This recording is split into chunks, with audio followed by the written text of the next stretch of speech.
Hi guys, welcome to our channel mister సిసింది. Bigg Boss Telugu season 8 ఆసక్తికరంగా సాగుతుంది. Big boss హౌస్లో ఈ సీజన్లో కెప్టెన్ అనేవారు లేరు. దీనితో బిగ్ బాస్ చీఫ్స్ అనే సరికొత్త గేమ్ ప్లాన్తో షోని ముందుకు తీసుకెళ్తున్నాడు. ఇక ఇందులో భాగంగానే 3 క్లాన్స్ను ఏర్పాటు చేసిన సంగతి తెలిసిందే. ఇందులో భాగంగా ఇప్పటికే యష్మి క్లాన్ ఒక టాస్క్, అలాగే నైనికా టీం ఒక టాస్క్ గెలిచిన సంగతి తెలిసిందే.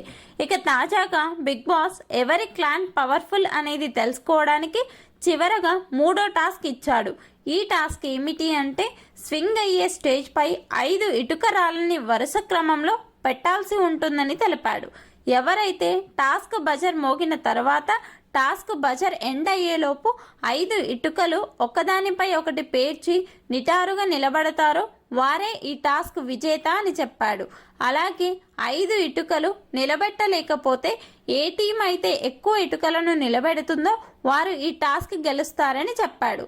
ఇక టాస్క్ గెలిచిన వారికి బంపర్ ఆఫర్ ఏమిటి అంటే, చిన్న క్లాన్ అయినటువంటి నిఖిల్ క్లాన్ నుంచి ఒకరిని తమ క్లాన్లోకి చేర్చుకొని 6 మందితో కూడిన క్లాన్ ఏర్పాటు చేసి పవర్ఫుల్ క్లాన్గా మారే అవకాశం కల్పించాడు బిగ్ బాస్. ఈ టాస్క్లో యష్మి క్లాన్ విజేతగా నిలిచింది. ఇక సీత, అభయ్ మధ్య పెద్ద గొడవ జరిగింది. మీ గిన్నెలు మీరు కడుక్కోండి అని సీత అంటే, అది గేమ్, నువ్వు నా కింద పని చేయడం లేదు అంటూ అభయ్ కౌంటర్ ఇస్తున్నాడు. దీనితో మీరు పని చెయ్యరా, మీ గిన్నెలు మేము ఎందుకు కడగాలి అంటే, నా ఇంట్లో ఎవరు పని చేస్తలేరు, ధమాకుండాలి అని గట్టిగా అభయ్ అరవడంతో సీత నాకు వద్దు అన్నం అంటూ లేచి వెళ్ళిపోతుంటే సోనియా తిను అంటూ సర్ది చెప్పే ప్రయత్నం చేస్తున్నారు.